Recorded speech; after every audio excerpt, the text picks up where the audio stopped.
Maura Murray was a 21-year-old from Hanson, Massachusetts. She was a college student majoring in nursing. On the evening of February 9th, 2004, for some reason, Maura was in Haverhill, New Hampshire, and wrecked her car. When police showed up, Maura wasn't at the accident scene. She was never seen again. I'm Ed Densel, and this is part 2 of my interview with Maura's sister, Julie Murray.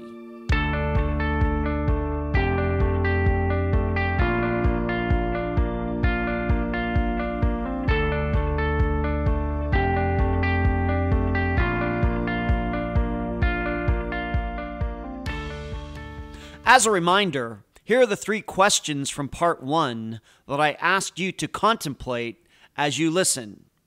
Number 1, if Maura was really thinking of running away or committing suicide, why did she take her school books? Number 2, if Maura was planning on returning in a few days, why would she drive her car, which was on the verge of breaking down, to somewhere at least 2 states away where it might strand her?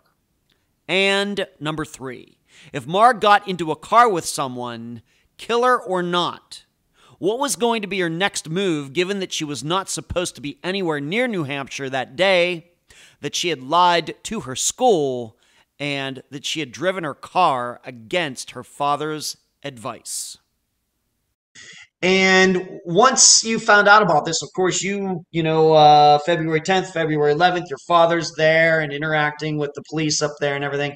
What was your reaction, your family's reaction, once again, after a couple weeks of all of this information being accumulated? It did look like she was planning to drive up there, that she did lie about a family, a person lying. What was your overall reaction of the family, if you can say? We didn't know. I mean, it's so unclear. None of it makes any sense. Mm-hmm. And the fact that she didn't tell anybody. We're just left with more questions. Right. Those things that you found there didn't give you more answers, just caused you more questions. Exactly. Okay. Sometimes, and that happens. I mean, I guess in disappearances, we think the more information we get, the more questions are going to get answered. A lot of times is the more information you get, it's like Hydra from Marvel. You sash off one heads and 2 more heads are created or something like that. It's kind of like that. Okay. Yeah. Okay.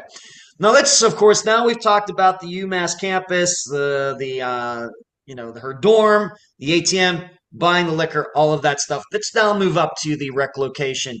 The car, of course, this car that she was not supposed to be driving anyway, and maybe it's a miracle on 3 cylinders it made it that far. But how bad was the wreck? I mean, we know that the car was just borderline being able to be put on the road anyway, but was it totaled?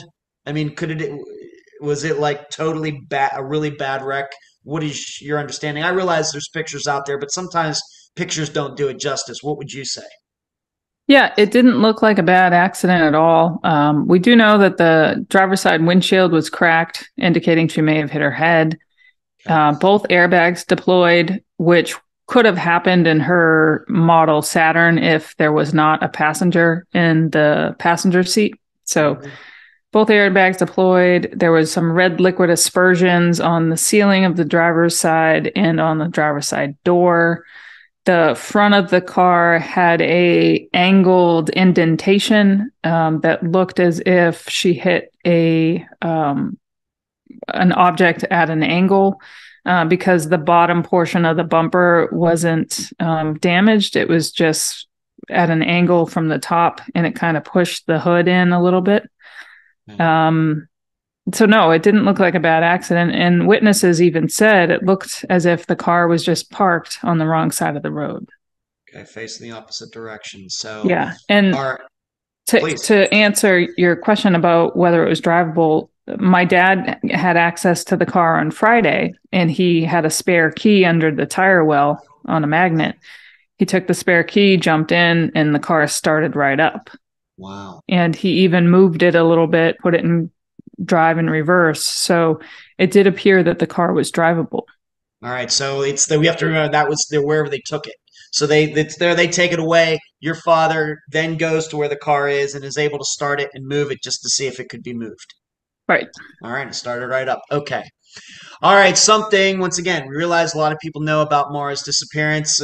Finally going to, talk about this in black and white terms. What is the story with the rag in the muffler? The rag in the tailpipe. Maura's car was found with a rag in the tailpipe. And the rag was something that she had in her trunk. It was one of my dad's old work towels. He used to take those small hand towels from work when he used to work at the VA, and would use them for stuff to dealing with cars, or when we went running, just to kind of towel off after a long sweaty run. So that towel was stuffed into the tailpipe. And my dad had indicated to Maura when the car first started having problems that if she was in an absolute emergency and she had to drive the car, she was probably going to get stopped because it was smoking so badly. He said he heard this back in the old days, that if you put a rag in the tailpipe, it could mask some of that smoke if she had to get by a police officer, because if she were to drive past a police officer, they were obligated to pull her over because it was smoking so bad. Yes. So that is the conditions in which Maura knew to put a rag in the tailpipe. It was to avoid being pulled over by police. So Okay. I've always thought, does that mean that she had some interaction with police and that was what she was trying to achieve? Because that's what my dad told her. Of course, he told her, do not drive this car and only do this if you're in dire straits. And he even told her it's probably not going to work. It probably won't work. It's a wing and a prayer. It's something that he had heard. And so when we found her car and we see this rag stuffed in the tailpipe, or no, I didn't see it, but my dad saw it on Friday. To me, that may have been a signal from Maura, that there was some interaction with police, because it's the only circumstance she knew when to put a rag in there. And she also had an interaction with my brother Curtis in Hanson, when Curtis was saying, you shouldn't be driving this car. And she said, well, I put this rag in the tailpipe to sop up some of the leakage of oil or whatever. And so she did have that conversation with Curtis as to why that she was doing that, or why she would do that. Okay. Is it possible that she actually put that rag in the car on campus at UMass and drove it the whole way to that location with the rag in the tailpipe? Is that possible? I'm sure.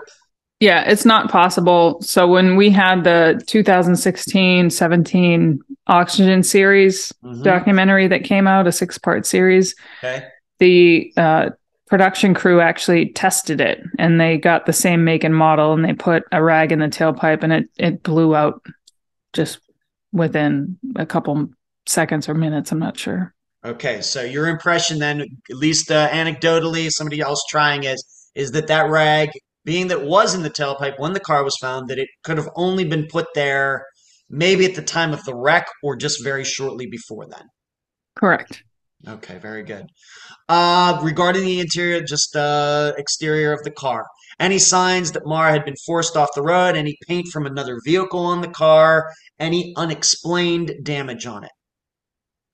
Well, the front end damage is curious, because in the police report it says that she hit a tree, but the damage is not consistent with hitting a tree. And we had a vehicle forensic reconstructionist look at the car, and the damage doesn't appear smooth. It's angled and rough, and people can look at the pictures of it. So that was odd, because we knew it didn't hit a tree. And then there was some white scuff marks on the driver's side rear bumper. There was white scuff marks. I don't know where that came from. Okay. Also, there was this random Chrysler part in Maura's car. And I asked investigators, why is this random Chrysler part in Maura's car? And they could not explain the origin of it. There was also another random part from another car. It looks like one of those removable cup holder or ashtrays that you put in the center console. Yeah. So that's odd. There was also on the A pillar of the car, and the A pillar is that the windshield area. The windshield area between the driver's windshield and the driver's door, that pillar that goes up in the middle, that's called the A pillar. Yes. You know, I've learned a lot of mechanical speak, and great. Yes. I've got all these new words to describe these features of a car because of this disappearance. But anyway, there was a darkened colored mark, and it almost looks like a handprint or maybe a footprint. And we can't explain where that came from. Of course, my mind wanders and I'm thinking, okay, that's an indication of a struggle. Maybe she put her foot up to prevent someone pulling her out of the car. But I don't have any evidence to support that. That's just my imagination after 19 years running wild. I guess what we're saying here is there were marks on the outside of the car that might not be able to be explained by just her running off the road and allegedly hitting a tree. Yes. Okay. All right. However, we can't rule out the idea that those marks could not. I mean, is it possible those marks were already on the car like weeks before or something, or not? I guess that is possible. It's possible. Okay. Thank you. Let's move to the interior car. Was the car locked or not when it was found? The car was locked. And the keys to this day are missing? Yes. The key that Maura would have had, of course, your father had one of those magnetic ones that you've already stated he found. But the keys that Maura had to drive the vehicle, missing. Yes. Locked. Okay. Any proof that there was anybody else in the car with her when she wrecked? Not that I'm aware of. No proof of anything. And I should ask you this, being this, I guess, the interior of the car topic as well. Indications, was she wearing her seatbelt or not? According to the vehicle forensic report, Maura was not wearing her seatbelt at the time of impact, which is very interesting because Maura always, 100% of the time, wore her seatbelt. She would not drive in a vehicle with my dad if he didn't put his seatbelt on, and she was very adamant about that. So that's one of the key pieces of information that we have that is a red flag for me. Okay. Which then would have made that wreck that much more dangerous. Yes. Right? And so then we start thinking, well, she's by herself. If this was just an accident, everybody can, listeners, as we know on Unfound, we let listeners decide for themselves. But if they're thinking about if she was run off the road or something, either way, if she's not wearing her seatbelt, it's dangerous. Okay. Any blood found in the car anywhere? If so, how much? Anything, blood in any area that could indicate that Maura could have had a head injury? No blood that I'm aware of. And of course, investigators haven't shared everything, obviously. Okay. But when we had the vehicle forensics done, they did really examine the crack in the windshield, and they determined that the crack was caused from an object inside the car, but they didn't find any blood or hair fibers. Okay. All right. Moving on to, we know that she bought this alcohol. Was all of the alcohol that she bought there found in the vehicle, or does it seem that if Maura, whether she left with somebody or left on her own, that she took some of it with her? What about the alcohol that she bought with the $40 for the $40? Some of that alcohol is missing and has never been accounted for. Okay. Which is very interesting. It is. I agree with you. Specifically, do you have it in your notes or off the top of your head? Do you know which stuff was left behind and which was found, or do we know that? Any ideas? Yeah, I know what police have shared with me, exactly what was left behind and what was missing, but I'm not going to share that because I don't want to. I mean, that could be the key to solving this. Is if okay, very good. Yeah, I'm not asking you to compromise investigation. All we need to know is some of the alcohol that was on the receipt or whatever that she bought, and the receipt, I guess, there was a receipt somewhere. In the car. Yep. In the car. Some of that is missing. Was not there Correct. when the car was found. Okay. Correct. Now, however, there was a Coke bottle that some wine was in it. Is that true? That is assumed. So Okay. when the vehicle was towed from the crash location, the responding officer said that he found a Coke bottle that was under the car. And he opened the Coke bottle and indicated that he smelled an alcoholic odor. But I've asked investigators if they have confirmed what the substance was, if it was in fact alcohol. They would not confirm. Okay. So it wasn't found in the car. It was found under the car. It was found under the car. Under the car. You ever know if they did any forensics on it to figure out if Maura's fingerprints were on it? Do we know that one way or the other? I would hope that they did that. That would be investigation 101.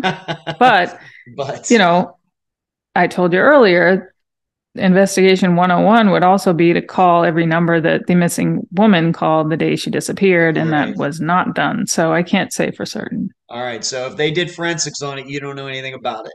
Right. All right. So we don't know if there were any fingerprints on it. There could have been 100 fingerprints on it. We don't know. We don't know. But most importantly, that seemed maybe the bottle was just happened to be there, and when the car wreck happened, the car slid and ended up on top of the Coke bottle. And we know there's trash all over the roads in the United States. Yeah. But it's one curious piece of information is in the initial police report, there's no mention of the strange rag in the tailpipe, which would have been strange to anybody else that wasn't my dad or my brother who knew about the rag. That didn't make the police report, but the Coke bottle made the police report. Uh-huh. But you have to remember, when the police report was done, the cops are thinking DUI walk away and confirmation bias and that whole That's thing. right. Excellent point. I think that's a perfect way to put that, Julie. Okay. But most importantly, if you've heard about the bottle, it was not in the car. It was under the car. All right. Most importantly in that. So it can't, I guess, directly be connected, except unless they did some scientific work on it. We don't know anything about that. Regarding her clothes, how many of the clothes? I mean, we know, of course, we have her dorm room where our clothes, most, if not all her clothes, should be. And then we have her car. How many clothes were found in there? Have you ever been able to figure out, maybe between your mother, maybe your other sister? I realize you weren't there. How many clothes are missing of Mara's, and how many clothes were left in the car? Two things about that. We don't know what Maura took with her. So we know that some of the alcohol was missing. We know her backpack was missing, her keys, her cell phone. I don't know what clothes she took with her. What I do know is what clothes were left behind. Okay. And it's a random assortment of clothes. And there are some things that stand out to me. And one of them being she didn't have any warm clothes. None. No hat, no winter boots. She had one singular sock, no underwear, no dressy clothes, and I'm trying to think of, if I could look at what she had left in the car in terms of clothes, I could determine what type of event or what type of outing she was planning. So if she had a bunch of dressy clothes, that would indicate to me, oh, she's going on a rendezvous with some new guy or something. But there was none of that. It was just a couple of, like 2 pairs of pants, random clothes, no heavy winter clothes for February in New Hampshire. That's always struck me as odd. But I guess I don't know, because we don't know what she took with her. Right. She could have, we don't know this, but she could have taken the heavier items with her and left the lighter items behind. Possible. It's possible. Yeah. Okay. But really, knowing her wardrobe and everything, nobody's been able, you said some boots and things. So we have a kind of a general idea of what, but not specifically of what clothes are missing in, for example. Yeah. I don't know. To me, what was left in her car is just so random. It doesn't even look like there was any thought behind packing those items? Who packs one sock, no underwear? It almost is as if that was just randomly already in the car. But Could obviously, I be. can't say for certain. And Could that's why be. when people say, "What did she pack?" and I hesitate to use the word pack because it doesn't seem like she packed. It just seems like it's just a bunch of randomness. Okay. I'm going to read something from your own website. She packed a bag of, there's the word packed, but it's your website. You can explain it. She packed a bag of toiletries, makeup, workout attire, school books, and several days worth of clothes. That's on your website? Were all of those things found in the car or not? Yeah, all of the things that are on the website were things that we were given back from investigators before we left New Hampshire initially. New Hampshire investigators repossessed all those items in the summer of the year she went missing, so months after they repossessed it. Because obviously she wasn't a DUI walkway. So yeah, those are the things that were left in the car. So again, another data point, textbooks. So she was planning to keep up with her schoolwork. There was birth control with 4 pills missing. So she was actively on birth control. I guess a couple days worth of clothes. I mean, there were like 2 or 3 pants, but they were sweatpants and they're short sleeve, long sleeve, just random clothes. Okay. So her school books were left behind. She didn't take those with her. Those were found in the car, Correct. for example. Okay. Question before we move on from the car information and move on to these witnesses, these 911 callers. Your opinion, given what seems to be missing, once again, her backpack, we've talked about some alcohol and things, could Maura have carried all of those items by herself? She could have carried those by herself, but if we look at just the alcohol alone, that's quite a heavy load. Mm-hmm. And I'm thinking, okay, Maura's a outstanding runner. She could have run away and got some distance. However, she was weighed down by this alcohol that she took with her. Okay. And she did leave some, once again, we're not getting into specifics, but she left some behind and seemingly took some with her that we're not going to get, we can't get into the specifics of that. But I guess, maybe there's a reason she picked some over the other. Okay. So possibly she could have carried that if she walked away. But I guess on the other hand, if she got picked up, she could have taken more stuff with her, right? Right. If she did get picked up, there's no proof of that. But, all right, these witnesses, we're going to now talk about Faith Wiseman and Butch Atwood. Why don't we talk about Faith Wiseman? This is the 911 call from 7:27 p.m. Right after she hears this bang outside. Why don't you tell her story right now, Julie, what she says she heard and saw? Right. So it's Faith Westman. Westman. I'm sorry. Faith Westman. Why did I have Yep. Westman? All right. Faith Westman, around 7:25-ish, she hears a loud thud outside her window, and she looks out the window, her kitchen window, and she sees a black sedan on the opposite side of the road facing the wrong direction. And she calls 911. And in her 911 in the police log, she says that she sees a man smoking a cigarette. Later, she recants that and says it might have been a light from a cell phone that she saw. So that's all we really have from Faith Westman's call. Okay. And she did not go outside to investigate. Okay. Approximately, how far is her house, her viewing spot, her viewing point to where the car wrecked? How far? 300 feet, like a football field, quarter of a mile? What would you say? It's a lot closer than people think. And she had a direct line of sight out her kitchen window to the vehicle. It wasn't far at all. Not a football field, not even half a football field. So less than 150 feet. Yeah, pretty close. Like smaller, I don't know, smaller than a baseball field or something like that. Yeah. Okay. All right. I have to ask you, was Maura ever known to smoke? No. Never. All right. So whatever she saw there, maybe it was somebody smoking. but she then changed her mind and said it could have been a cell phone. I guess that maybe makes more sense, but maybe not. Um, did Faith ever say she actually saw anyone at the car? She does indicate that she saw a figure at the vehicle, but she doesn't indicate it was more than one. Okay. And did she ever say that she ever saw anybody else pull up? Because we're going to get into that here in a bit. But did she ever say she saw another car pull up? Whether one car, two cars, 10 cars? No. No. Okay. How long did this, do you know how long this 911 call lasted? It was pretty short. Pretty short. Okay. Maybe 2 minutes, maybe even less, maybe a little bit more. Okay.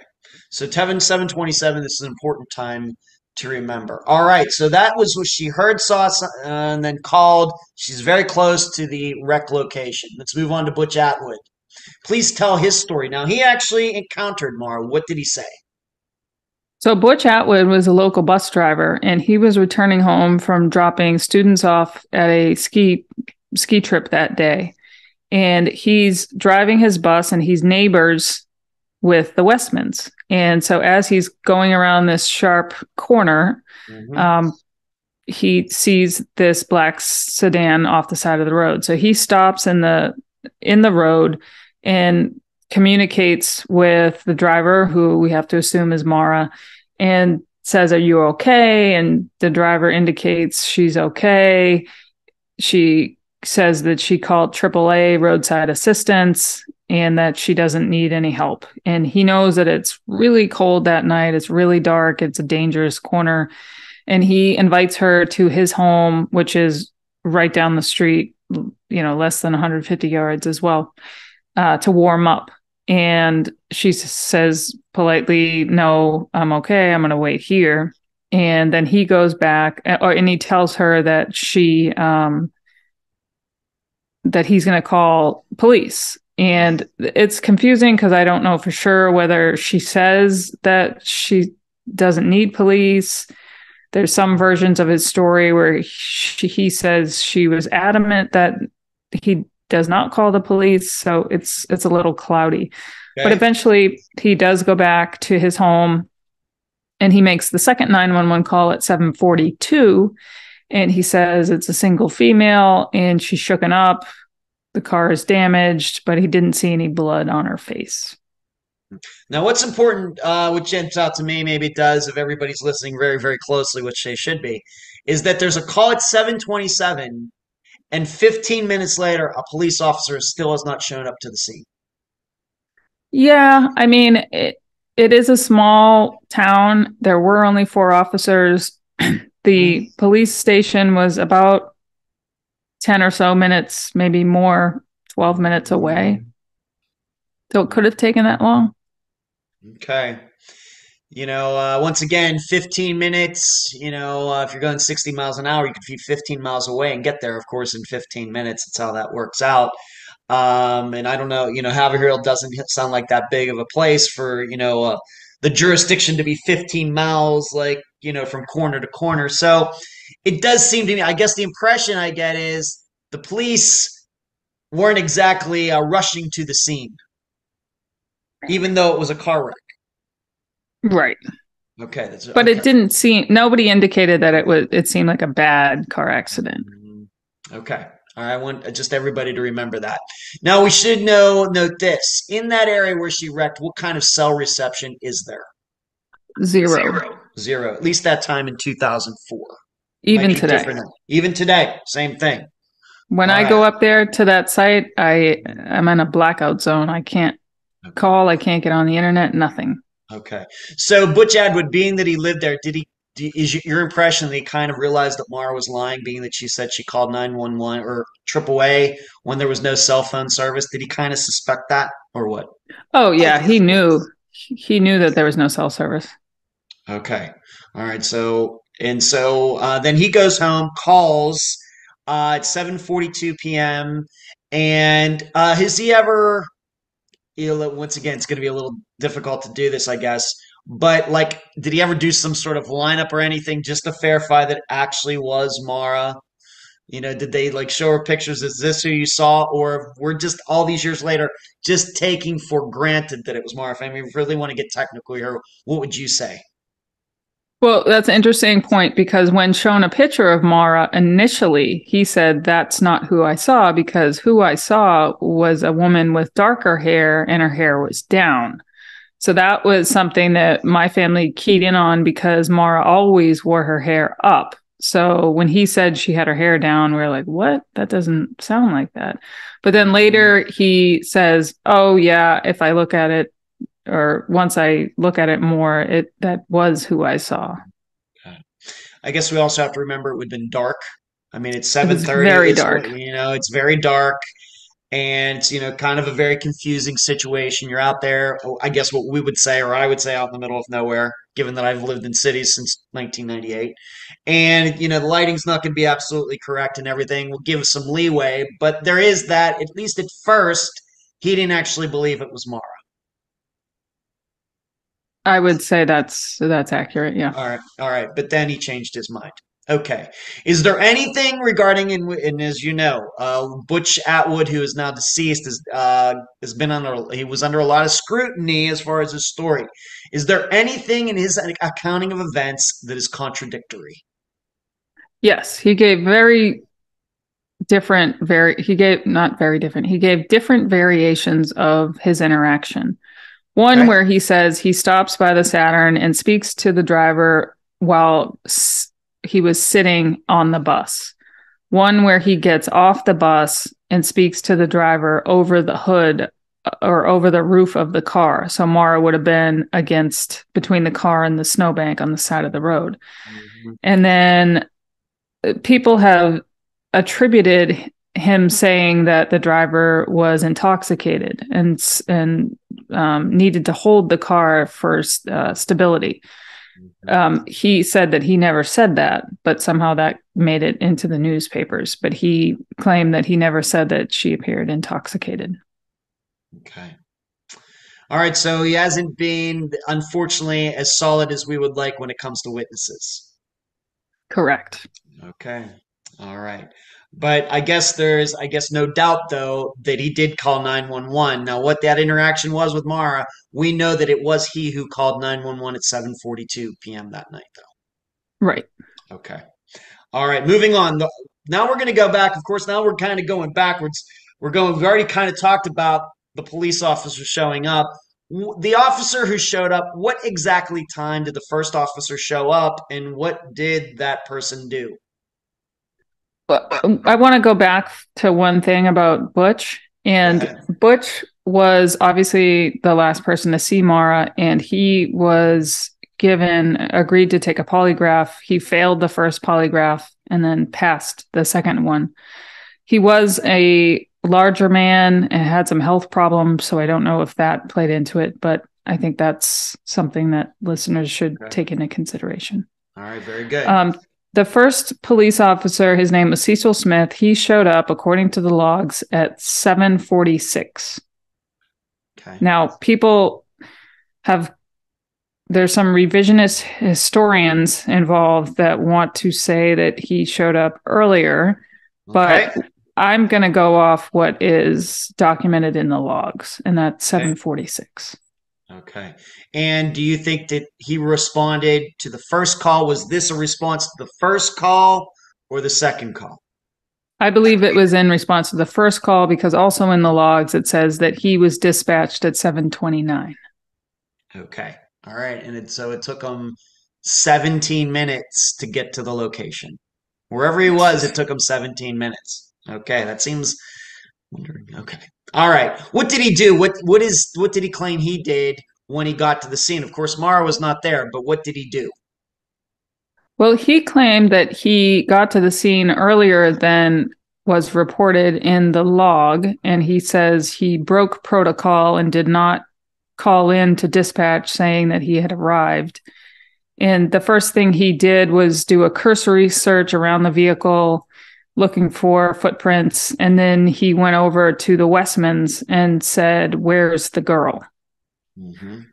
But that's been something that I've struggled with because at that point, the only information he would have known was from Faith Westman saying there was a man smoking a cigarette. So when he asked the question, where is the girl? I'm not sure how he knew that information, unless, of course, he overheard Butch Atwood's call at 7:42, indicating it was a single female. Mm-hmm. So if he did arrive earlier than 7:46, that timeline for when he would have heard about it being a girl is very, very narrow. I mean, that's 4 minutes. Mm-hmm. So that indicates to me that he did arrive at 7:46, like the log says, because otherwise, how would he have any knowledge that it was a girl? Right. That's true. That's a good point. We should state, Butch Atwood, how long did it take him to get, what time did he say he came across Maura from the point that he got there till he went home and called 911? Do we have any time estimation on that? Yeah, it would have been a few minutes after Faith's call at 7:27, so somewhere between 7:29 and 7:33-ish. Okay. So, well, I guess what we're saying is then, if we're not suspecting that Butch did something, that somewhere between 7:33 and 7:46, Maura went somewhere. Yep. Somewhere. So 13 minutes of time there, which doesn't seem like a lot, but in disappearances, it is. Okay. Yeah. And one other thing to note is that Butch made his first 911 call at 7:42, and if Cecil Smith was there before 7:46, why would Atwood call if police was already there? I agree. So that's why Maura's case is so confusing, because we can't even get these basic facts. It's frustrating. If it is just paperwork errors, this just shows you how paperwork errors, it could be something else. We're not going to get into speculation here, but if it's just paperwork errors, this just shows you when you don't do the paperwork right, how you can never get that time back. All it does is cause problems. Right. And the reason why I harp on this time is because that is the window where my sister disappeared. And that is what is just cloudy. We can't narrow down. We can't get an exact answer to this, although it's in the log. So I'm one to go with what's documented. Right. Okay. So he shows up, looks around. Of course, she's not there. And of course, we've already gone over everything of what the scene looked like when he got there. Of course, there's no footprints or anything like that. But in these searches that were done over those next several days, how many people were involved? Were dogs involved? In what directions? How far did they go in each direction and all of that? The first search was Wednesday morning, and that's when they had Fish and Game and they had scent dogs. And the initial search was probably within a 2-mile radius of the crash site. Obviously, the main focus was the crash site, looking for footprints in and around that immediate area. The state police also brought in a flare helicopter, which is heat sensing. Yeah. Maybe I'm saying that wrong, but it can find heat footprints, or not footprints, impressions for if she was in the woods, and they did not see anything from the air. Okay. All right. So 2 miles, that seems like pretty far, especially considering it was sowing, but we have to realize there were no footprints. So I guess if she did walk off, she must have stayed on the road at least for a time. But so they did something, had the helicopter up in the air. That's more than a lot of other missing people get. Did they start stopping cars? Did they go to other people's houses? Of course, we know about these 2 locals who called 911. What about the other people in the area? Did they go knocking on their doors and say, did you hear anything? Did you see anything? Well, when my family went up there the Wednesday, of course, one of the first things that we did was knock on all the neighbors' doors. And that's another frustration for my family, because some of the doors that we knocked on, the immediate neighbors, nobody from law enforcement had spoken to them. Obviously, the responding officers spoke to the Westmans and the Atwoods, but my family were the first people to speak to the other immediate neighbors, and police had not. So again, lost opportunity. Okay. Did anybody see any woman, possibly Maura, walking down the road that night? Not initially, but months later, one of the immediate neighbors came forward and said he saw a lone figure walking on the road 5 miles east of where the car was the night that Maura disappeared, fitting the description of Maura. He didn't stop and talk to this individual, and he didn't come forward for months after because he claimed he had his dates mixed up and that he reviewed his work schedule and determined that it was in fact February 9th when he was returning home and saw this figure. But we weren't able to get any more information about that, and nothing ever materialized. Okay, we know. Comes to witnesses, the further you get away from the time that a disappearance happened, I mean, the credibility drops drastically, and that's not necessarily saying this person's lying, but it very well could have been a different day. There's a lot of different possibilities, and people walk along the roads, so I don't know what to make of that. Okay, but we're going to come back to the nearby houses here a little bit. What did the dogs say happened? I'm not a big believer in dogs. The listeners know that. But what did the dogs do? What did the dogs say happened? Well, the dog tracked a scent in an easterly direction, headed towards the Atwoods, going in the direction Maura was traveling east. Okay. And then lost the scent in the middle of the road. But we have to remember this was over 36 hours after. And the scent item that they used was a new pair of gloves, leather gloves that Maura had just received for Christmas, and gloves we don't know and can't confirm whether Maura ever actually wore. So my dad spoke to the handlers right after they ran the dogs, and even the handlers themselves said, given the conditions and the time that has passed, and the fact that the roads were treated and traveled on, they didn't have a lot of confidence in the scent trail as evidence. And so I'm not sure. Right. Yeah, that's one of the reasons I'm not a big fan of dogs. They work sometimes. It's great when they work, but they of course miss way more than they hit on things. Okay, so not sure what to make of that. Now, there is a witness, though, that came forward regarding the police. This witness claimed that a police cruiser or SUV passed her twice on that night, going in the direction of the wreck. What are we to make of this? Well, this witness was leaving her job, which was in the town, and she was headed home, and she was headed east because she lived over in Lincoln. So she's driving home, and she's passed by a police SUV 001 with its lights on, and she continues on, and she gets up to where her back road she was taking intersects with Route 112, and she makes a right on the 112, which is the road Maura disappeared on. And then she's passed again by the same police SUV 001 with its lights on, and she realizes that was odd, and she continues on, and then she makes her way to the crash site, and she sees the same police SUV 001 parked nose to nose with a black Saturn. And so that's the third time that she saw this police vehicle. Yeah. So she kind of slows down and looks in her rear view mirror and thinks to herself, should I stop and help? Well, police are already there. It didn't seem like a real accident. It just looked like the car was parked on the wrong side of the road.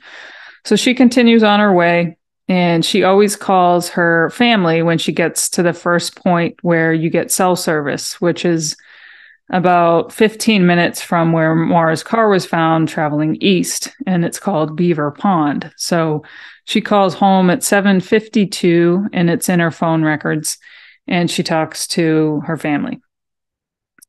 But the thing about it is that call, that 7:52 call, is the anchor point where we can work back from. And if you work back from 7:52, there's no way that she could have passed by the accident scene at 7:46 because the roads aren't very safe to travel on during the day, so she wasn't speeding.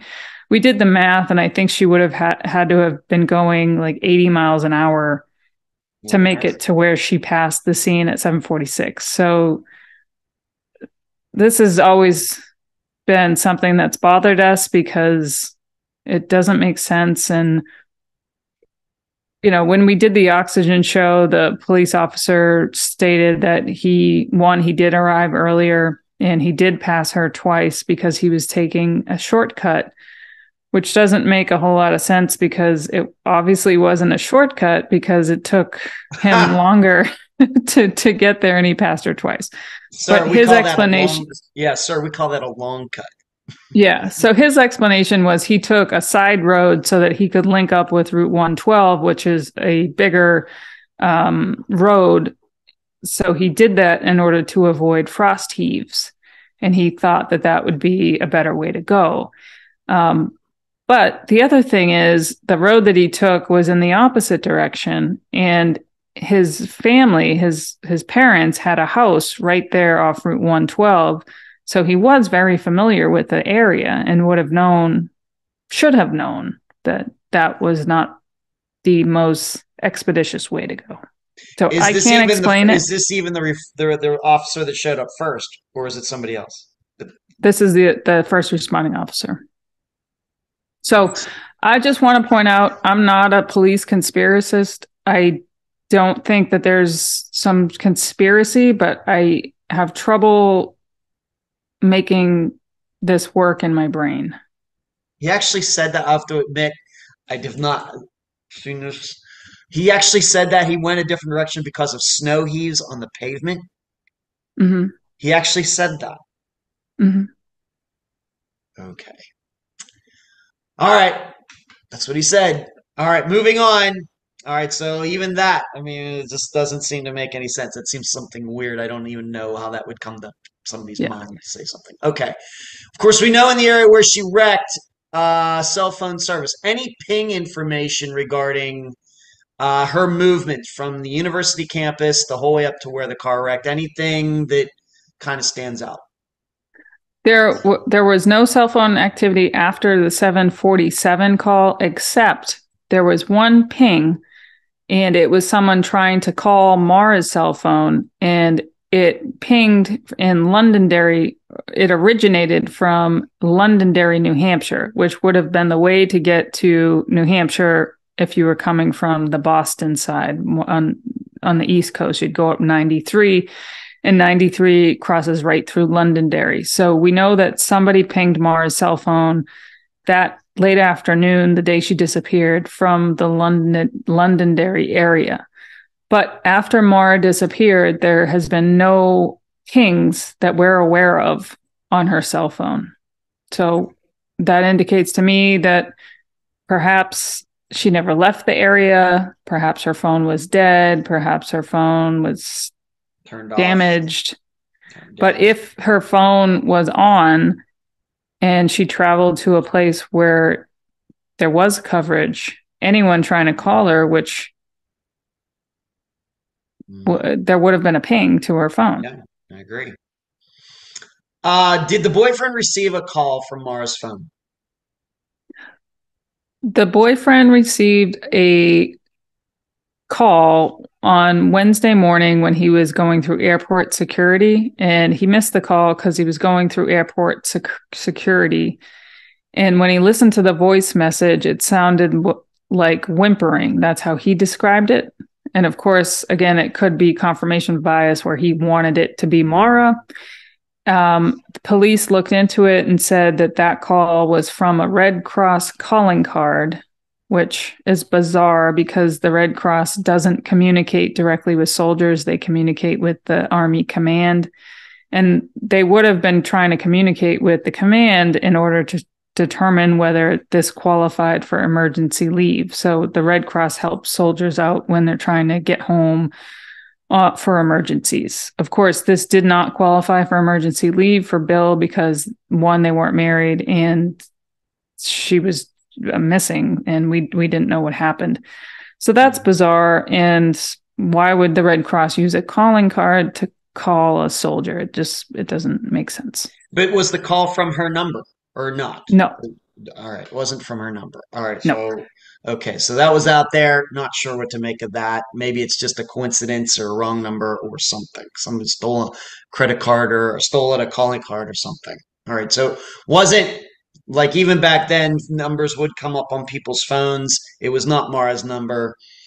And so I don't know what to make of that. Okay. Just some questions for you, and then we're going to move on to the rusty knife. And I realize we have about 20 minutes to go before we get to the hard stop. Questions for you. Is there any proof that Mara was meeting someone in New Hampshire or anywhere else? There's no evidence of that I'm aware of. No, that she had planned to meet somebody, anybody. Nobody's come forward, nothing found on her computer, no notes, anything. No notes in the car, anything like that. Nope. Okay. Is there any proof that Mara was following someone to a location in New Hampshire or anywhere else for essentially two people in two separate cars? Any proof of that? No evidence of that. Okay. Have the alibis been established for the people in Mara's life? You, of course, you're in North Carolina, but your father, Mara's boyfriend, any guys from her school, anybody else she knew? Did the police really try to make sure that this wasn't some, rendezvous with somebody that went wrong? How much work did they put into that? Well, I can't say for certain how much work they put into that, but of course, I was in North Carolina. My dad was in Connecticut. Bill was in Oklahoma. People from her school, I can't confirm any of that. People that she was definitely talking to people, communicating with people online. We know that because the police have shared some usernames that they wanted to bounce up against my knowledge, and I'm not sure what they did in terms of those individuals. Yeah, there'd be a lot of people to talk to. And how do you establish alibis? Of course, this would be weeks later, and people, don't ask me what I was doing 2 weeks, ago on a Friday, except for the episode coming out, I'd have a hard time doing that. So that would be very difficult. Okay. Let's move on to this. The rusty knife. Please explain, when did this story pop up? And this person who allegedly did live close to the wreck site. And we'll go back to, of course, the canvassing of house to house. What is this rusty knife story? Okay, about a year after Maura disappeared, obviously my family was continuing to go up to New Hampshire and search for her, and we would always stay at the Wells River Motel. That was kind of our command central. And one day, my dad got a call from a guy named Larry, and Larry said that he wanted to meet with my dad because he had some evidence to provide. So my dad met with him, and Larry produced a rusty knife and said, I believe my brother had something to do with your daughter's disappearance. So this was the first tangible piece of evidence that we received. And of course, we got our hopes up and we tried to submit it to law enforcement. So my dad drove down to Concord, New Hampshire State Police headquarters, but they wouldn't accept the rusty knife into evidence. So that just blew his mind. So he ended up mailing it to them, and they received it. We know that, but then we never heard anything else about it. We don't know whether it was tested. We don't know the results. We don't know anything. Okay. But then later, what happened? This building, somebody else, they couldn't get onto the property or something, and then somebody else got the property. What happened then? Yeah, so Larry's brother lived a mile from where Maura's car was found, and he lived in an A-frame. And he moved out shortly after Maura's disappearance, and he had a reputation around town for being not the most outstanding human, we'll put it that way. Eventually my family was able to get into that A-frame, and we took cadaver dogs, and cadaver dogs alerted in this downstairs tiny little closet under the stairwell. So then we looked at the closet, and we obtained some wood paneling, and the wood paneling was discolored. And so we gave that to law enforcement for testing. Again, we didn't hear back about the testing. Mm-hmm. So eventually the house sold and the new owners heard about Maura's disappearance, and they did their own investigation of this closet, and they used luminol, and they describe it as it lit up like a Christmas tree with this luminol. Oh my goodness. So eventually we had this team of independent, they were called New Hampshire League of Investigators, and they were all retired law enforcement, and they were helping investigate. They got into the A-frame, and they went to the upstairs area, and they found a piece of bloody carpet, or discolored carpet, I should say. So again, there was some miscommunication on getting that carpet to law enforcement for testing, and it just sat somewhere for 2 years, and eventually it got to law enforcement. But again, we never knew the results of that. So when the Oxygen series team went in, they were able to get that wood paneling that we gave some to law enforcement, and we held some back for my family to hopefully test. And the Oxygen team tested it, and it came back positive for human blood, and it was blood from a male and a female, but it was too degraded to link to any one person. So it's just bizarre that, we have this rusty knife, we have the brother implicating his other brother in the disappearance, we have cadaver dogs hitting in this closet, we have human blood in this closet. And I've been in this closet, and it's not something that should have human blood in it. So it's odd. What about this brother? What does he have to say about all this? What did he say at the time? Well, he implicated his brother. He said, my brother killed your daughter. And then he had some drug issues, so it was unclear whether he was trying to get money or what it was. Mm-hmm. But then we had all this other information with the blood in the closet and the carpet. But he eventually passed away in 2006. So we weren't really able to go any further with his story. All right, so you never got an explanation from the person who actually lived there, this guy that you said is not very nice. Why is there human blood in your closet? You never got an answer to that question. I asked him. Okay, please. And what did he say? He claimed that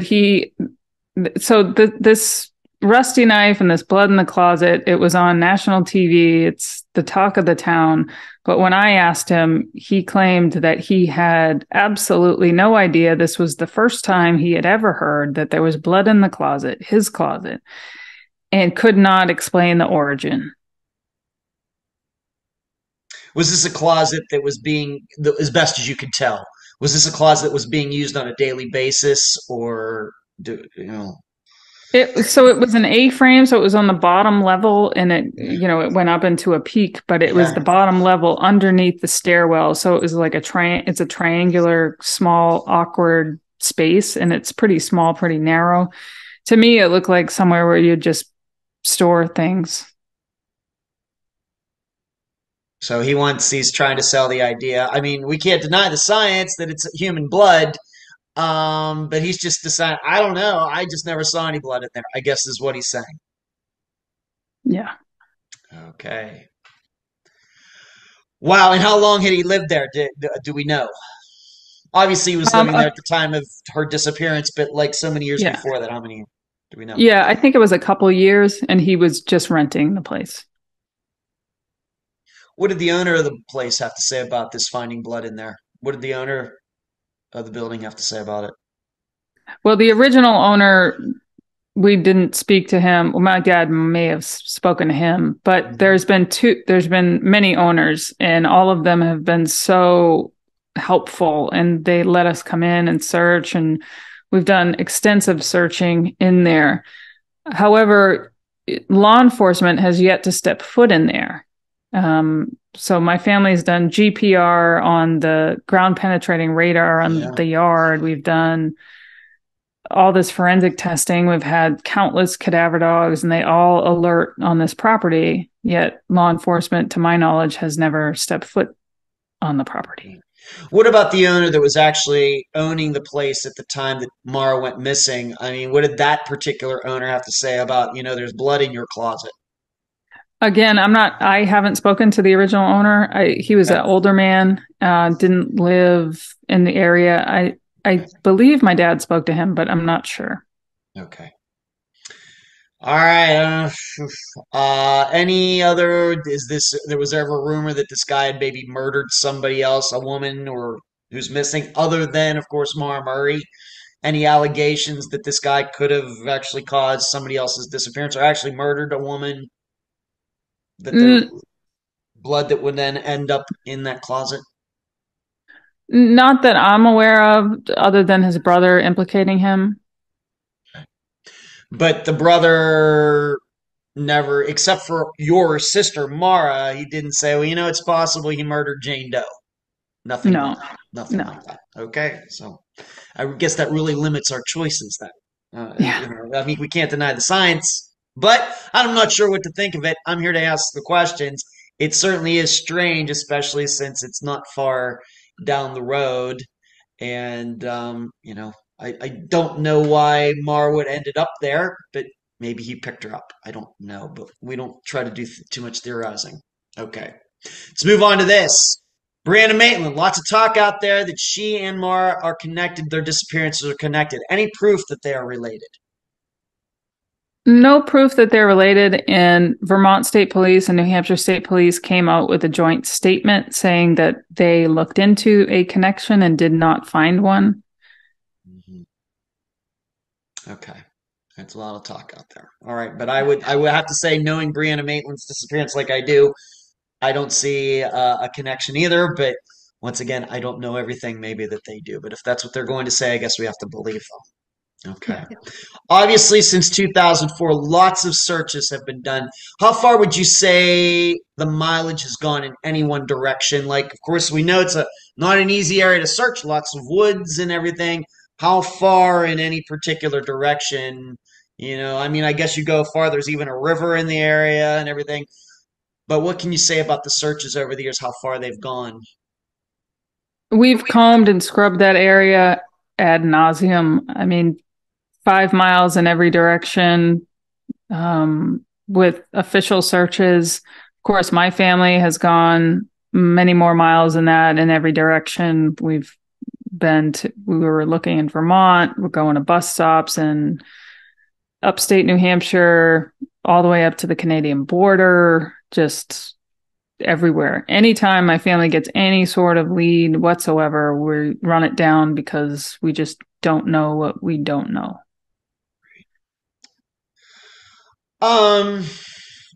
Regarding landowners in the area, would you say that you've gotten permission from every private landowner in the area to go on their property? Because as you know, sometimes some landowners don't want strangers going on their property, and so it very well could be that Maura could have stumbled all on her own onto one of these properties. How agreeable have landowners been in the area? The majority have been very cooperative and very agreeable, but I wouldn't say all of them have allowed us to search. Some of them have declined our request, which is their right. But the majority of them have been very helpful initially, and as the years go on, of course, the people up there are private people. They are there because they like the privacy of what that area gives you. And, some people go up there and just trample on private property, and I discourage that all the time. That is not helpful, and it's not what we should be doing. So my family always reaches out and gets permission before we do any of these searches, but there are some people that just aren't interested in allowing searches. Is this an general area where there's a lot of hunting? For example, a lot of people going out in the woods and just kind of tramping around, hunting for deer or whatever else? Yeah. It is. Yeah, I would say so. Okay, so we just had an episode come out today where remains were found coincidentally by hunters back in the 1970s.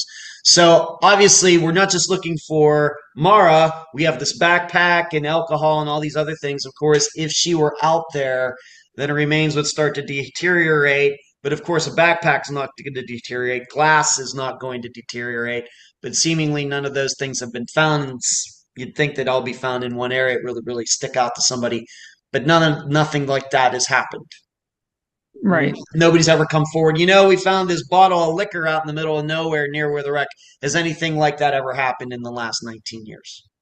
Well, we've had people find stuff, Okay. shoes and different random things, but none of it has turned out to be related. We're going to go here next. I want to talk about the media coverage of Maura's disappearance, of course, since it occurred. Of course, it's been 19 years, and I'm usually put in the spot as the host of Unfound, usually talking about why a disappearance didn't get more attention. And many disappearances that I cover, there was no stories written about when it happened. In fact, I'm going to be covering some in the upcoming weeks where no story has ever been officially written in any media regarding these disappearances. I've covered disappearances that aren't on NAMUS, they aren't on the CHARLEY Project. On the other hand, we have Maura's that had its own podcast. I think that was back in maybe 2015 when that started. Of course, I don't think your family had anything to do with that. Of course, a lot of this coverage had nothing to do. They never came to you or your father or anybody else to ask for advice or questions and everything. And then you've had the opportunity to take part in some of the coverage like you're doing here on Unfound. Why do you think Maura's disappearance has gotten all of the coverage that it has gotten? The best guess you have. Well, I think it's because Maura is relatable. I think people see a young, flawed person trying to navigate life, and they can see themselves in her. And people gravitate towards that, and they feel a connection with this woman. She's followed by people all around the world, people that have never met her or anyone in my family. And I think it's just the ability to relate to some of the struggles that she was going through and some of the decisions that she was having to make as a 21-year-old college student. A lot of people can relate to Maura in that way. Mm-hmm. I do understand that my family is very lucky and that not all families of the missing get the amount of coverage that Maura has gotten. And we are so appreciative of that. And we understand that it's part of how we can help other families is to use some of the lessons learned from how we've been able to continue to get media coverage throughout these 19 years and share that with other families who are having kind of a barrier between getting their stories out, whether it be through law enforcement, public officials, or even media. And I've been able to personally help many families and kind of give them some of the things that I've done that have worked. So I think that's why Maura's case is so widely covered. That on top of the fact that it's just such a mystery. Yeah. There's so few answers. So there's so many gaps in Maura's story that you can fill in the gap with whatever narrative you want. And it's hard to disprove that because there's not a whole lot of evidence out there. And so people become fascinated with trying to solve the mystery. And of course, that comes with good and bad. And I'm sure that's your next question. Yes, being that you're looking at the outline, yes, we both have this outline that we're finding. I will ask you, do you think that this has been a blessing or a curse? Of course, and we're not mentioning any names or any situations or anything else because we don't do that here. But we realize that some of the things that have come up over the last 19 years, you wish, of course, had not happened. So would you say that it's been a blessing or a curse? Well, it's been both. And initially, social media was an amazing vehicle to get widespread coverage, get the word out, get people to see Maura's face in areas that my family couldn't possibly physically go to, and get this widespread reach that you can't do just as a boots on the ground effort hanging flyers in New Hampshire. So social media was great in that regard. However, once you start to get into social media where people are trying to use it for their own purposes, trying to use Maura and these other tragedies as a content generating machine, that's where it gets ugly, especially for the families left behind, because, you know, Maura's case is, there's just so much misinformation that's floating around on the internet, and it's impossible for my family to try to correct, because once you put something on the internet, you can never delete it. It's always there. There's a permanence to it. Yeah. And so you're putting an additional strain and stress on these families who are already dealing with the unbearable loss of a missing loved one. And now we're having to kind of brace for these unfair attacks and misinformation just plastered on the internet. And then we have to decide, do I want to spend my energy to try to correct and police the internet? Or do I want to work on the investigation? You know, because every day when you wake up, you only have a finite amount of energy to spend. And so you have to determine where to spend it. So in that regard, social media and true crime as entertainment has gotten out of hand. And so what I recommend people do is ask yourself, why is this person covering the story? Is it to further the case? And if so, great. But if it's just for clicks, if it's just for content, if it's just to spread around controversy, then I would argue that's not helpful. Before, of course, Maura went, and this is the way it is seemingly for every family, is that they're out there, they really, see missing persons, news pops up, and then, of course, somebody in their family goes missing. Would you say it's the same way maybe your family, you yourself, really not aware of what was going on, like in the entire missing persons community before Maura went missing? Or, me, I've always been interested in disappearances since the 1970s, so I've always followed it despite never having any missing persons in my family. What would you say about your family, the Murrays? We had absolutely no idea. I did not follow true crime. I had no interest in true crime. I was totally oblivious to what was happening. I was young, I was in my 20s. I was just trying to do the next thing in life. And I was naive in that regard, because I didn't realize that all of these dark tragedies were happening all around me. I was totally naive to that. And I think other families feel the same. When you're hit with this real life tragedy, it stops you in your tracks, and you're just thrust into this whole new world, and you have no idea what to do and who to trust and what's your next step and who to talk to and what should I say? What shouldn't I say? And, everyone in my family made mistakes. We've trusted the wrong people. We've said the wrong thing.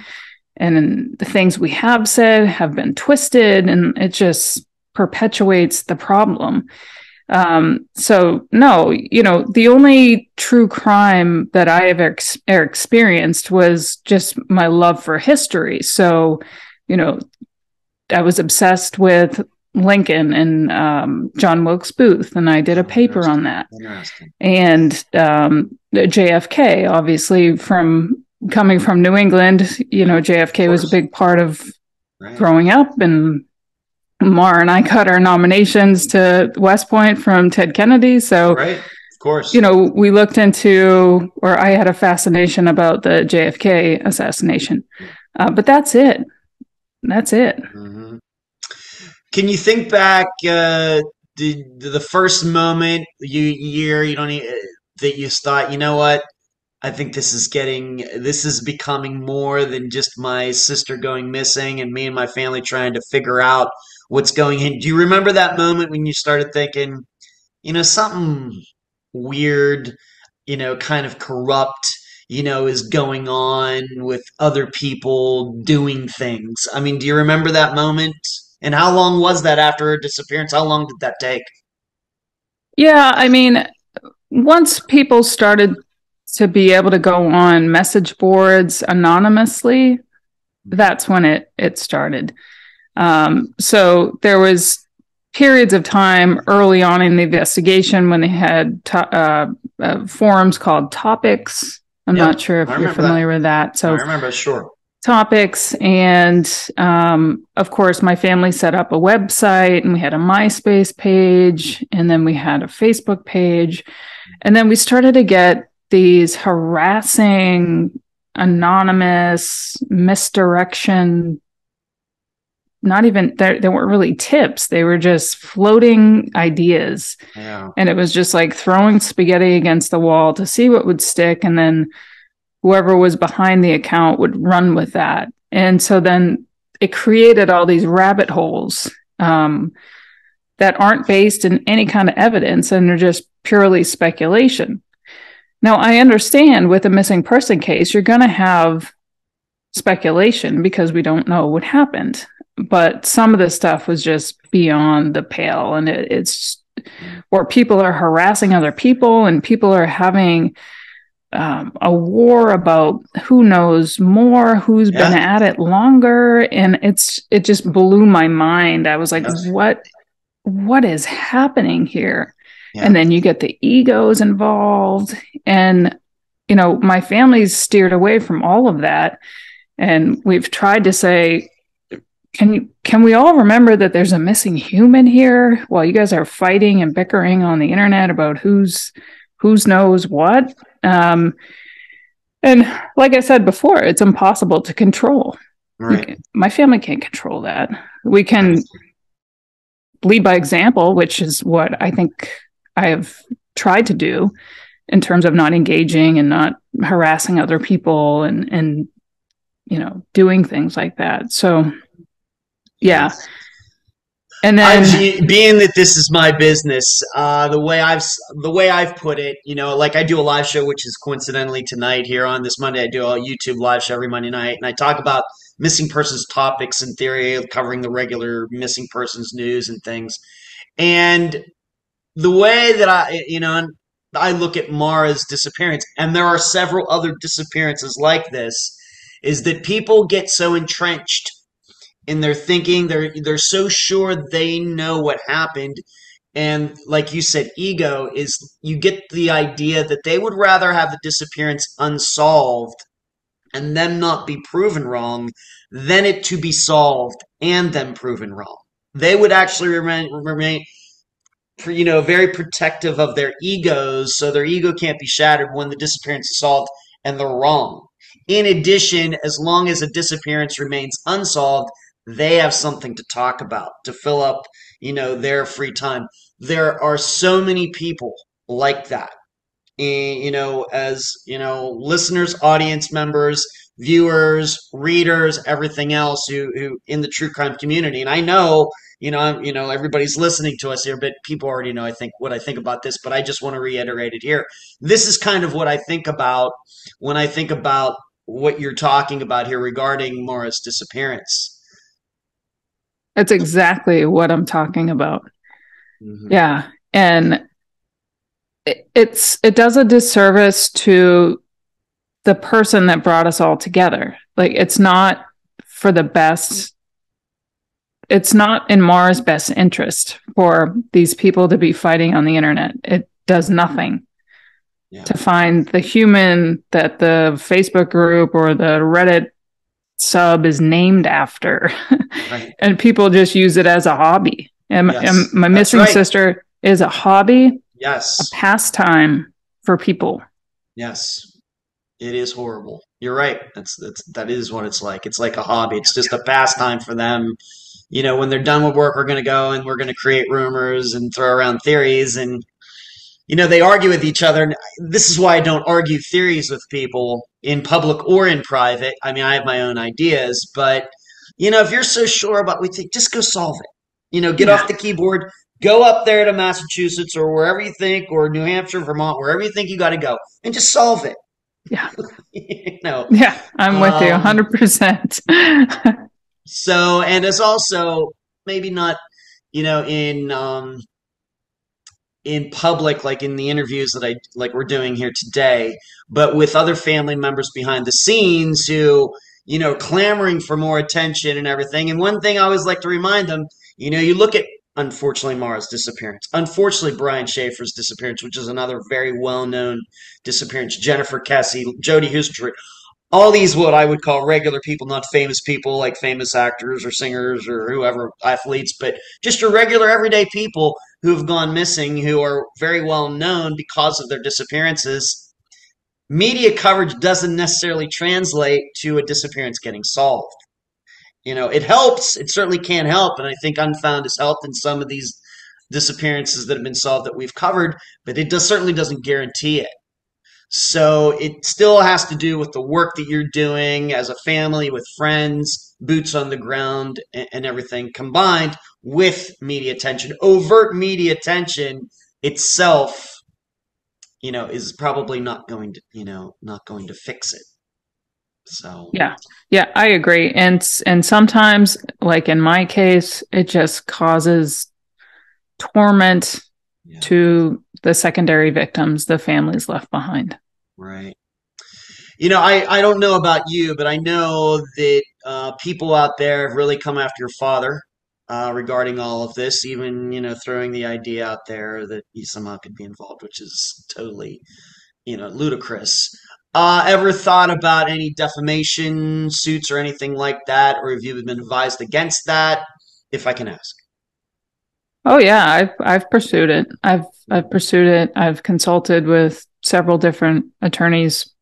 But again, it's back to resources, and that's going to take a lot of resources. And yeah, it's horrible that everyone in my family has been thrown under the rug, and just used as a doormat so that they can create content. But at the end of the day, Maura's still missing. Yep. And I may need that money for testing. Yeah. I may need that money for something to actually help find Maura. So it's another challenge for families like mine. It's, when you get these type of cases that just attract people that become obsessed and cause pain to the family members are the ones who have to decide whether now they're going to turn their energy towards going after someone that's causing them pain, or keep their eyes on what's important, and that's the missing human. So my family's tried to keep our eyes on what's important and try not to let any of that nonsense distract us, because that's what it is. It's nonsense, and it's meant for somebody else's gain, and it's not in Maura's best interest. So to divert our resources towards fighting against a stranger that never met my sister, it's a hard decision to grapple with. And I think other families have experienced the same thing. I've certainly spoken to other families that had been in similar situations. And it's sad that that's the reality. Right. That's right.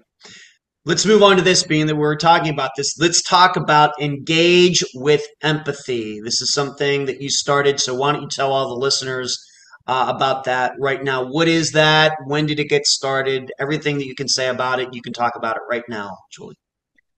Yeah, well, I have a lot of experience in true crime. I've got 19 years in now, and so I've learned a lot.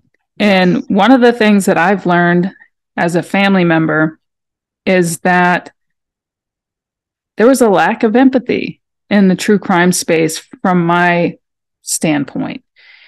And what I realized is that lack of empathy, allowed for the sensationalism, the exploitation, the tabloid headlines. And that's because there's a gap between creators and consumers in true crime and the real humans at the center of these stories. And the bridge to that gap is empathy. Because once you meet me or talk to me and you have to look me in the eyes, you're not going to say those tabloid headlines, and you're not going to sensationalize my family's tragedy and my voiceless missing sisters. I found that that's what's going to help stop that. And until we infuse true crime with a little bit more empathy, we're going to continue to have this voyeuristic approach between those consuming true crime and creating, and those that have to suffer with it every single day.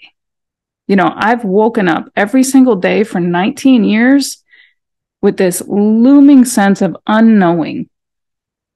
And that is very, very hard. And then to add on top of that, how I have to look through the internet and see sensationalized blog posts and YouTube videos and you name it about my sister, it's just so painful.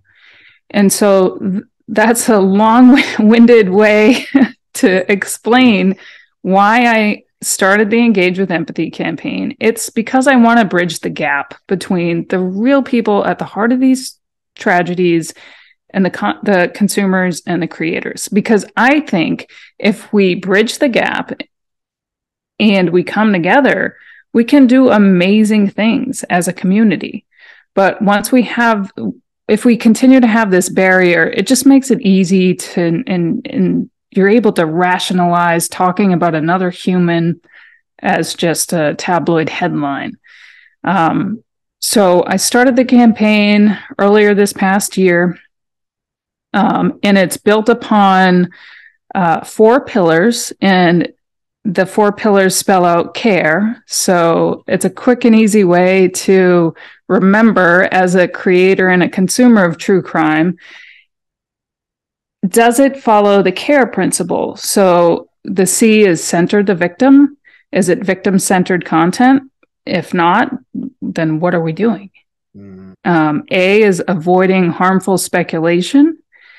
You know, like we said all throughout this interview, it's easy in today's day and age to just click a button and spread misinformation. Sure is. So there is an inherent responsibility on the part of creators and consumers to make sure that you're not part of that spread of misinformation, because it's harmful to the limited resources of investigators, and it's definitely harmful to the families. I've felt it.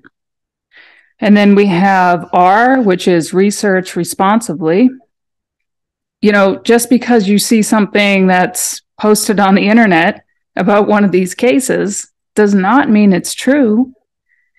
And so you need to do your own due diligence and look into and fact check and look at the sources to make sure that you're not part of the spread of this misinformation, because it's so hurtful.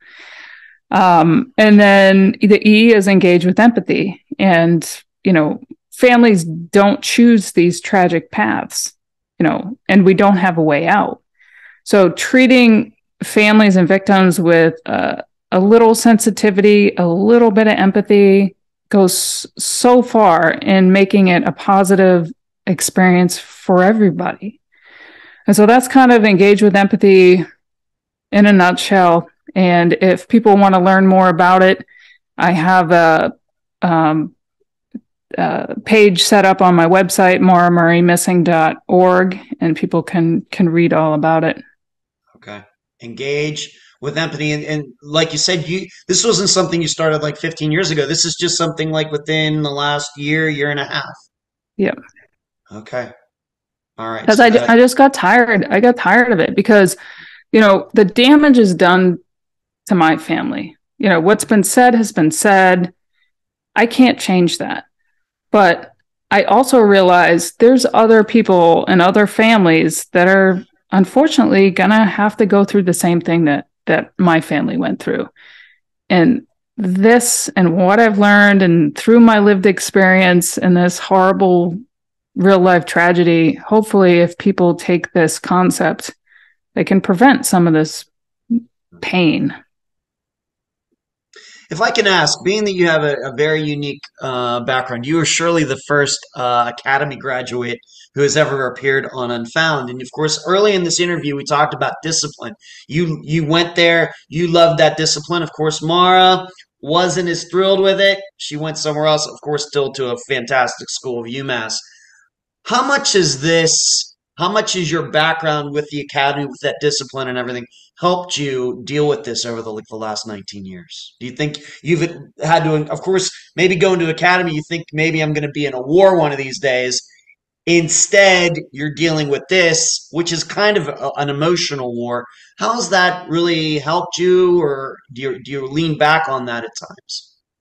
Absolutely. It is the reason why I'm able to do what I'm doing.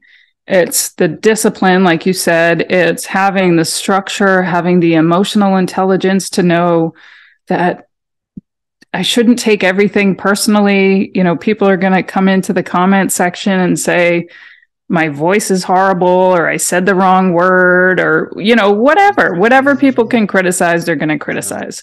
But at the end of the day, I need to be strong enough to realize I have to keep going because I don't have a choice, because my sister's still missing. And so leaning back on my military training and my leadership experience at West Point and how to lead by example and how to be an empathetic leader are traits that I definitely try to use when I'm dealing with people in the true crime space. And it does take a lot of discipline not to act out emotionally or respond to a tweet, you know, that has a bunch of misinformation about me personally or my family or my missing sister. But at the end of the day, I know that that's not what's best. And that's kind of what the person wants. And yep, that's right. And I don't want to feed the trolls. That's right. And it does, you know, it goes back to going to West Point. You know, you're doing things all day long and you've got this structure, and I use a structure and time management to my best of my ability. You know, I work a full-time job.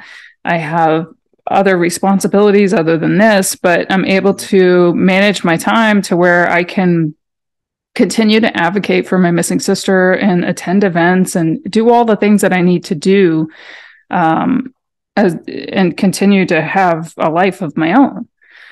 So, yeah, I mean, the military training definitely in West Point definitely helped with that.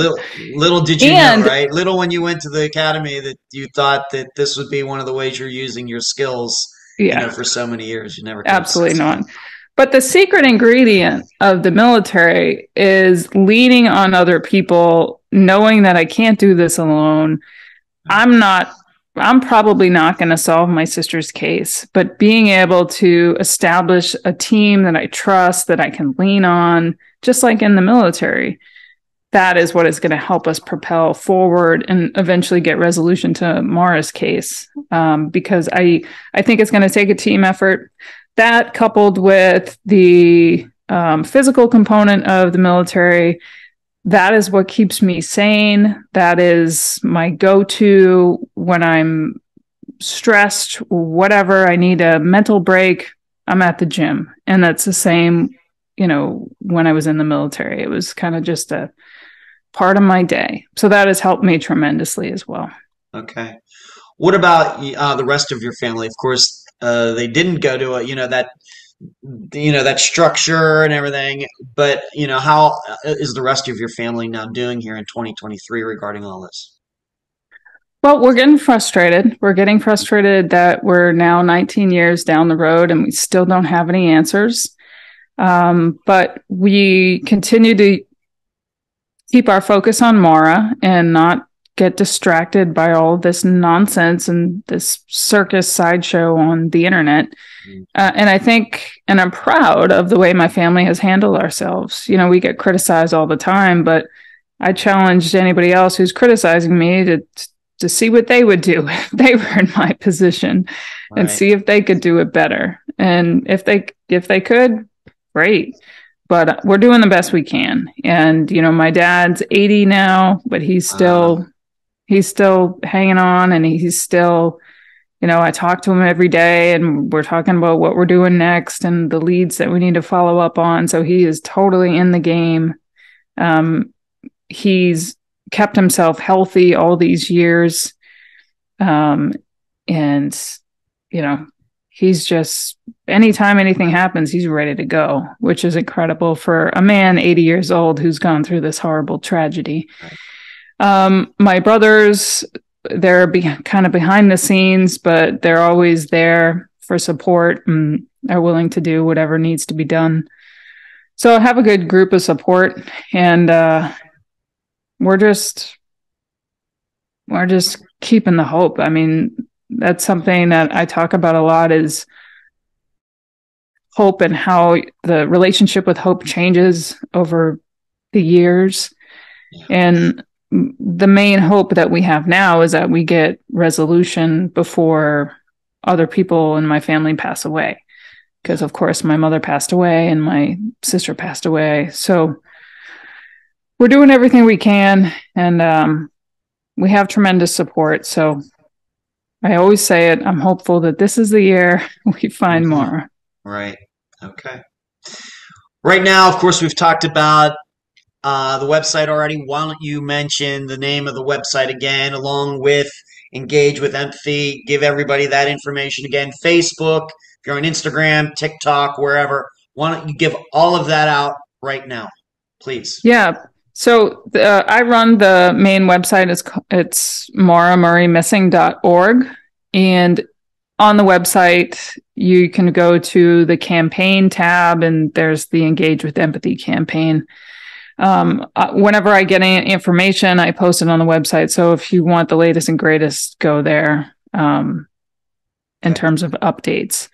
I'm also on Twitter at JulieMurray2_9. I'm on TikTok, Maura Murray Missing on TikTok. Okay. What else am I on? I run I know it's a lot. I run a Facebook group. It's called Maura Murray Official Page, and you have to request access, and I'll give you access on that. Okay. But those are the main ones. Okay, very good.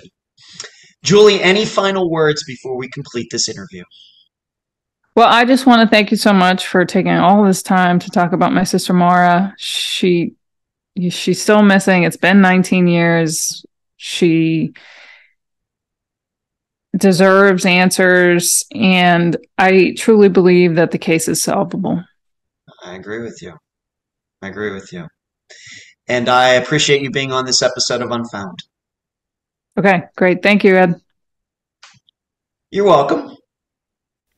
And that was the second part of the interview I did with Julie Murray, sister of Maura Murray. This part was a combination of talks done on June 9th and June 12th of 2023. And once again, I thank Julie for appearing. A reminder, I've done a map analysis video that can now be found on Unfound's YouTube channel.